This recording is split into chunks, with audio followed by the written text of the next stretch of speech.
আসসালামু আলাইকুম এভরিওয়ান। আজ আমাদের গন্তব্য মেরিঞ্জা ভ্যালি। মেরিঞ্জা ভ্যালি ভ্রমণে সকল এক্সপিরিয়েন্স আজ আপনাদের সাথে শেয়ার করব।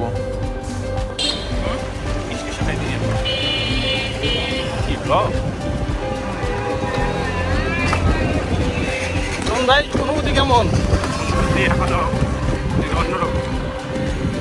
আমরা সকলে রাত 8:30টায় চলে আসি কমলাপুর রেল স্টেশনে। এখান থেকে আজ আমাদের যাত্রা শুরু। আজ আমাদের ভ্রমণ সঙ্গী মহানগর এক্সপ্রেস, যা আমরা 3 দিন আগে অনলাইনের মাধ্যমে টিকিট কেটে রাখি, যার মূল্য পড়েছিল 420 টাকা করে জনপ্রতি।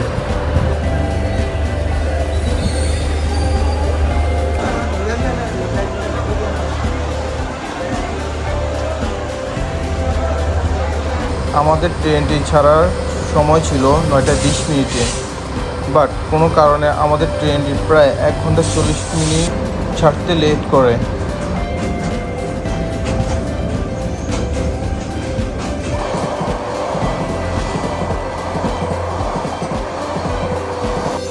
চমৎকার এক ট্রেন জার্নি পর আমরা 5:15-তে চলে আসি চট্টগ্রাম রেল স্টেশন। এখান থেকে আমরা বের হয়ে লোকাল অটো করে চলে যাই নতুন ব্রিজে, যেখানে আমাদের ভাড়া পড়েছিল জনপ্রতি 25 টাকা করে। চকরিয়া যাওয়ার জন্য নতুন ব্রিজ থেকে আপনারা অনেক বাস পেয়ে যাবে, কিন্তু বাস ভাড়াটা একটু দরদাম করে নেবে। আমাদের বাস ভাড়া পড়েছিল জনপ্রতি 150 টাকা করে।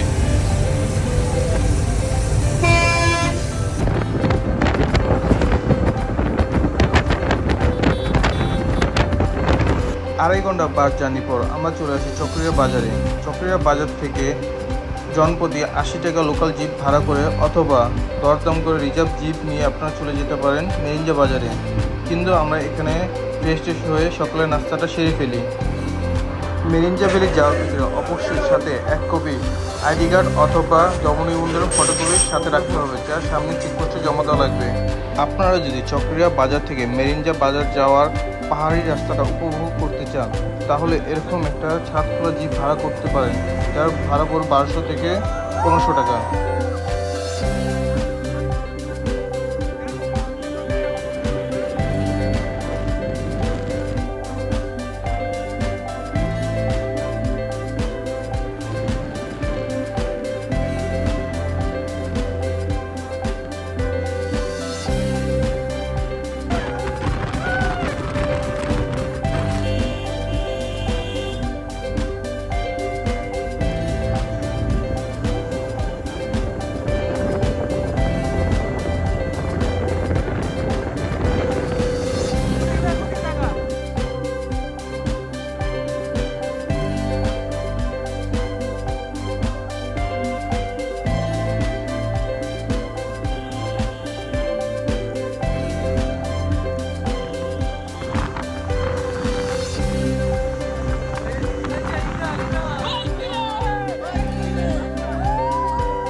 আল্লাহর সৃষ্টি পাহাড়ি অপূর্ব সৌন্দর্য দেখতে দেখতে চলে এসে আমরা মেরিঞ্জা বাজারে। মেরিঞ্জা বাজার থেকে ট্রেকিং করে আমাদের উপরে উঠতে হবে। বলেন, আপনি বলেন। আমি উপরে যা বলবো। কি বলবেন আপনি উপরে? আমার অনু এখন এই জুতা হয়ে গেছে ভাই, বাকি যা উপরে যা বলবো। আমরা এখন আমাদের রিসোর্টে যাচ্ছি। এই মেরিঞ্জা তুমি কত? না 97 ইকো রিসোর্টে। 97? হ্যাঁ 97 ইকো রিসোর্টে যাচ্ছি আমরা। তো আমাদের অনেক হাঁটতে হবে। আমরা সবেমাত্র হাঁটা শুরু করলাম, দেখি আমরা কতক্ষণে পৌঁছাইতে পারি। আমাদের কাঙ্ক্ষিত গন্তব্যে। অনেকেই ফিরে আসতেছে যারা গতকালকে। সবার একবার আমার মতে পাহাড় ভ্রমণ করা উচিত, যতই কষ্ট হোক। হয়তোবা বয়সের ভারে একটা সময় আমরা পাহাড়ে আসতে পারবো না, এখন হয়তোবা আমাদের অর্থ নাই, কিন্তু সেই মনোবল এবং শারীরিক সুস্থতা আমাদের আছে।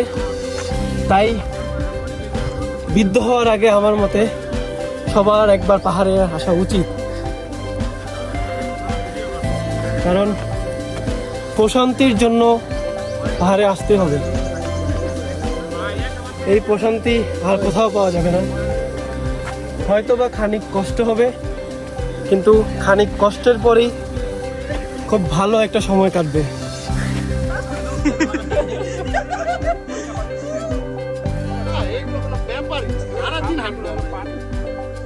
আচ্ছা, ক্যামেরা অফ আছে এখন কোন অরিজিনাল লুকে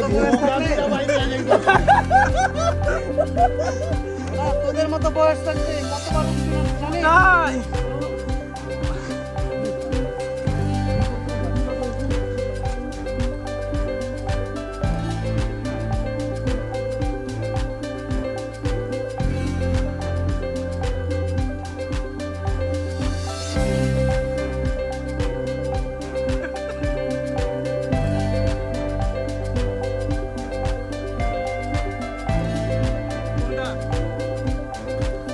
আমরা ফাইনালি পৌঁছে গেছি আমাদের রেঞ্জা ইকো রিসোর্ট 79-এ।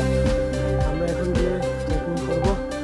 অনেক কষ্টের পর, অনেক টায়ার্ড, হ্যাঁ, সারা রাত জাগনা। সারা দিকে আনন্দ করতে করতে একসাথে আস্তে আস্তে খুবই ক্লান্ত। আমরা গিয়ে একটু রেস্ট নিব, তারপর আবার দেখি। বর্তমান টাইমে মেরিঞ্জা ভ্যালিতে অনেক সুন্দর সুন্দর রিসোর্ট, কটেজ এবং জুমঘর তৈরি হয়েছে।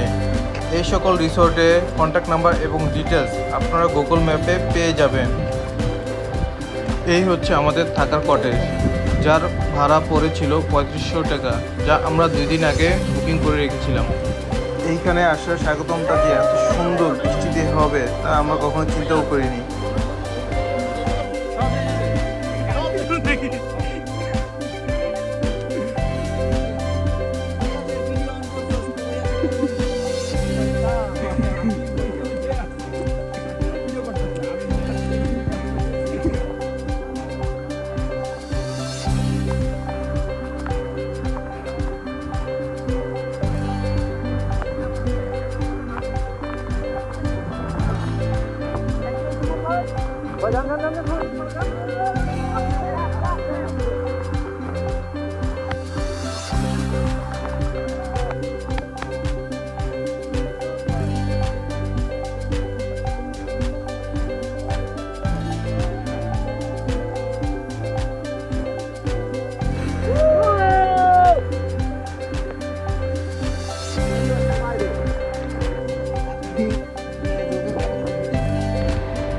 বৃষ্টির পর এ একজন অপরূপ সৌন্দর্য।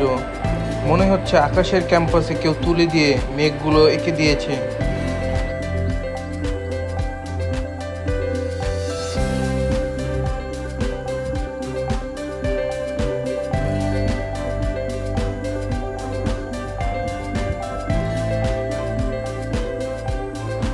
এই হচ্ছে আমাদের দুপুরের লাঞ্চ, যা আমরা এই রিসোর্ট থেকে 3 বেলা খাবারের একটি প্যাকেজ নিয়েছিলাম, যার মূল্য পড়েছিল 750 টাকা।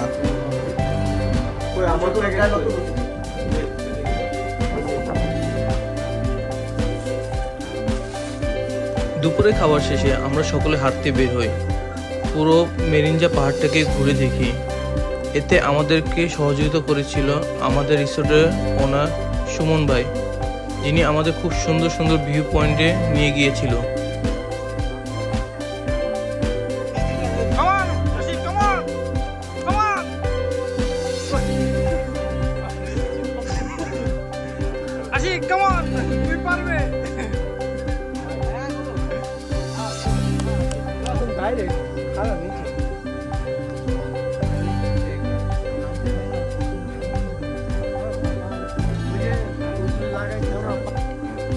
দূরে ওই দেখা যাচ্ছে সারি সারি পাহাড়, যা আমাদের বাংলাদেশের পাহাড়ি রাজ্য বান্দরবন।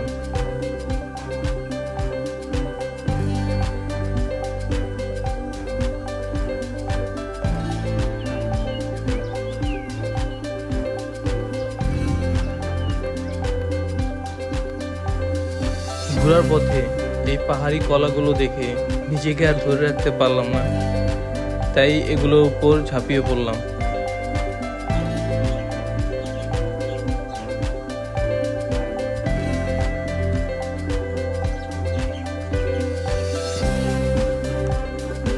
ইনি হচ্ছে আমাদের রিসোর্টের ওনার সুমন ভাই।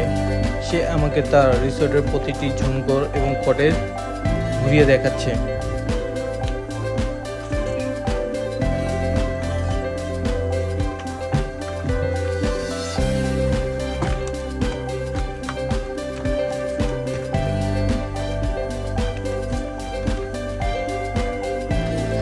আমরা যে কাজু বাদামগুলো খেয়ে থাকি, এই হচ্ছে সেই কাজু বাদামের গাছ।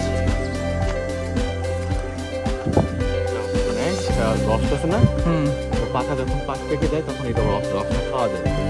গানটা দেখেন একটু মদের ঘ্রাণ, তাই না?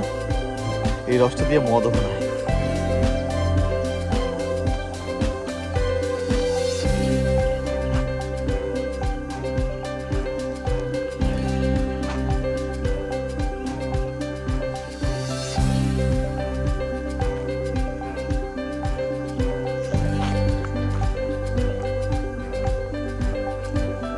আমাদের গ্রুপ মেম্বারের একজন জন্মদিন থাকায় আমরা সুমন ভাইকে দিয়ে লামা বাজার থেকে এই কেকটি আনার ব্যবস্থা করি।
রাতের বারবিকিউ।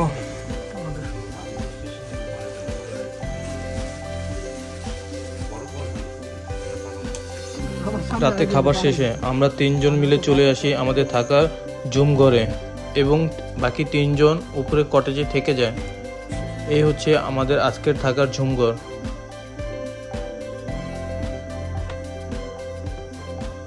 আজকের মতন এখানেই বিদায়। এই খোলা আকাশের নিচে আমরা সকলে ঘুমিয়ে পড়ি। তাই আপনাদের সাথে কাল দেখা হবে।